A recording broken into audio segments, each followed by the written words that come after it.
Сәлем достар, шет елде өмір сүру арманы көптеген адамдарға жақын. Бірақ бұл үшін қаражат болмаса, жер шарындағы басқа нүктеге көшу оңай емес. Жер бетінде билік, көшіп келген тұрғындарға ақша төлейтін қалалар мен шағын елді мекендерде бар. Ал себебін білгіңіз келсе, видеоны соңына дейін қараңыз.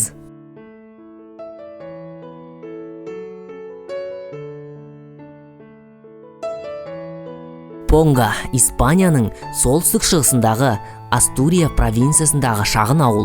Бұл ауыл табиғаты керемет қорықта орналасқанына қарамастан, осында келуші жас тұрғындарға жергілікті билік 3000 еуро ұсынып отыр. Мұнымен қатар, әр жаңа туған бала үшін 3000 еуро төленбек. Ең басты талап, отбасылардың мұнда кем дегенде 5 жыл өмір сүруі қажет. Қазіргі уақытта ауылда 851 адам тұрады. Оның 50-ден аз тұрғыны 18 жасқа толмаған. Бұл жағдайды өзгерту үшін жергілікті билік қаржылай шығындалуды шешті.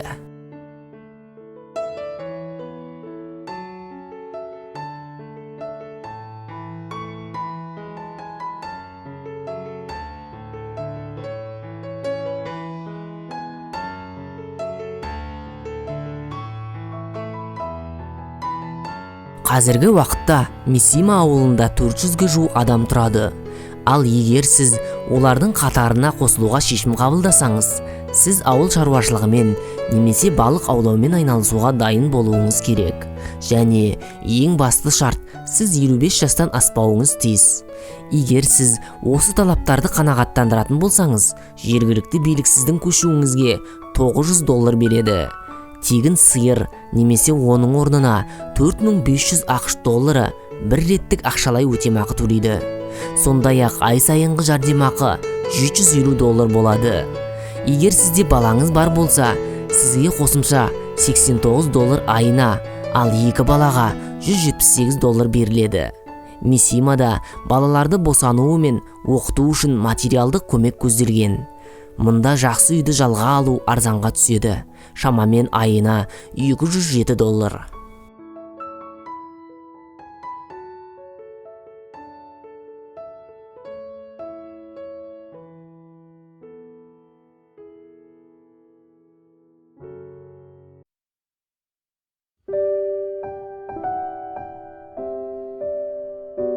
Жаңа Зеландияның Кайтангата ауылының 850 тұрғынының тек 2-і ғана жұмыссыз.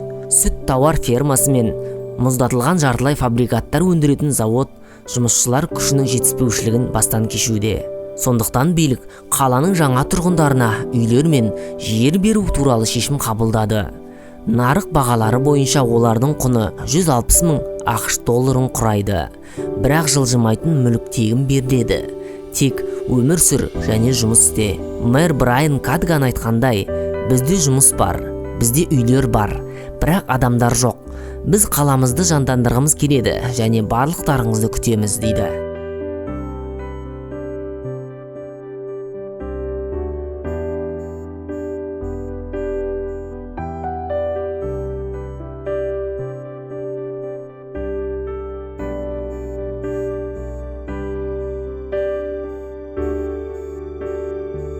ақштың ең суық штаты қолайсыз ауа райы үшін өзінің тұрғындарына ақша төлейді. 1976 жылдан бастап Аляска тұрақты қоры бар.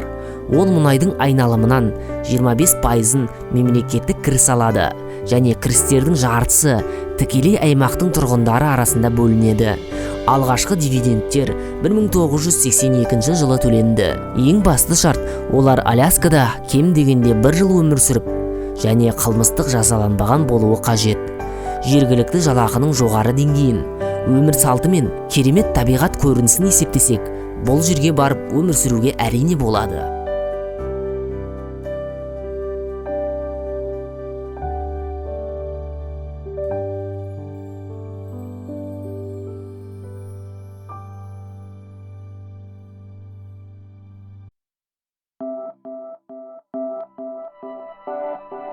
Бір кездері батыстың Парижі, ақштың көлік астанасы, қазіргі таңда қылмыскерлер отаны деп аталады. бүгінде елдегі ең бұзылған қалалардың бірі. Бұл қаладан 1960 жылдан бастап халық көшіп бастады. Тұрғындардың көшуін тоқтату үшін жергілікті билік жұмыс істейтін мамандарға арналған Challenge Detroit атты бағдарлама ұсынып отыр. Аталған бағдарлама қатысушыларына $2,5 төлейді және өзін-өзі дамытқысы келетін мамандарға барлық мүмкіндік ұсынылады.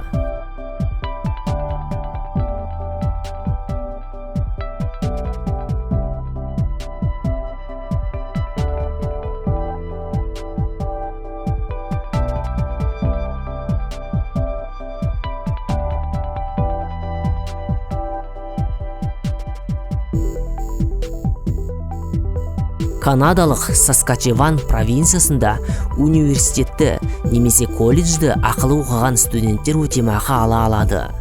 Мұндай төлемдер осы аумақта 7-10 жылда өмір сүруге және осы аймақта жұмыс істеуге жоспарлаған жас мамандарға қол жетімді. Өтемақы мөлшері оқу бағыты мен курсына байланысты. Бакалаврлар ең көп сомаға өтініш бере алады.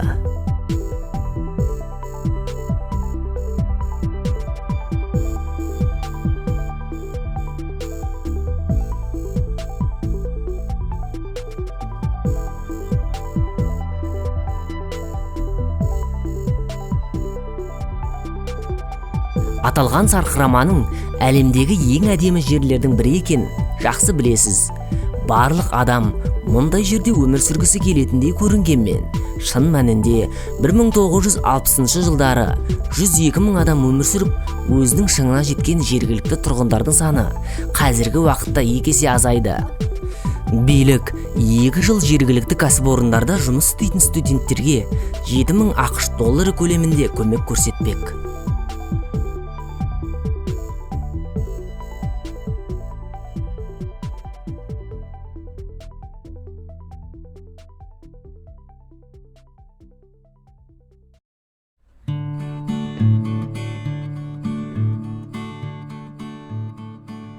Лигурияның Савонадегі таулы аймағындағы әлем әдемі ауылдың мэрі мұнда көшуді қалайтын кез келген адамға €2,000 уәде етті. Тұрғын үйді жаңа тұрғындар жеңілдікпен жалға алады. Аптасына 12-15 евро ғана.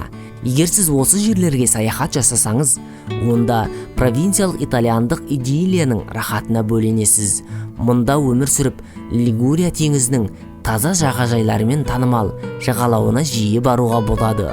Бұл жерден Вариготти жағалауы 28 километр және керемет Портофино 100 километрде орналасқан.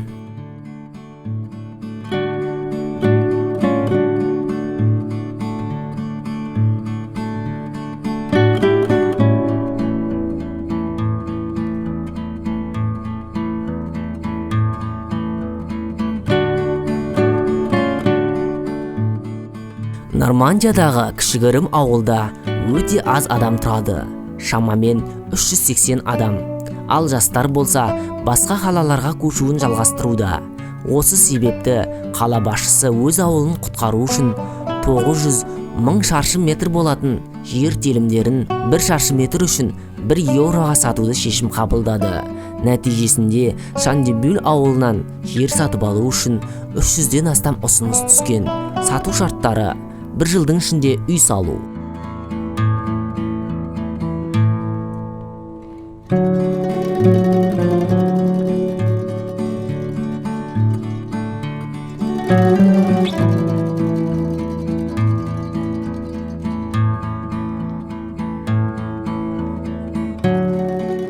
Коннектикут штатындағы Нью-Хейвен қаласы билігі осы қалаға көшіп келетіндерге $80,000 көлемінде жан-жақты қолдау көрсетуді ұсынады. Бұл көмек үйді сатып алу және оны жабдықтау үшін беріледі. Бұл елді мекен өркениеттен алыс жерлерде ұсынылатын лоттардан мүлдем өзгеше. ақш-тағы ежелгі қалада қару-жарақ, тоқыма, химия, мұнай, аспап жасау және сағаттар өндірісі дамып келеді. Бұл жерде белгілі Йель университеті орналасқан.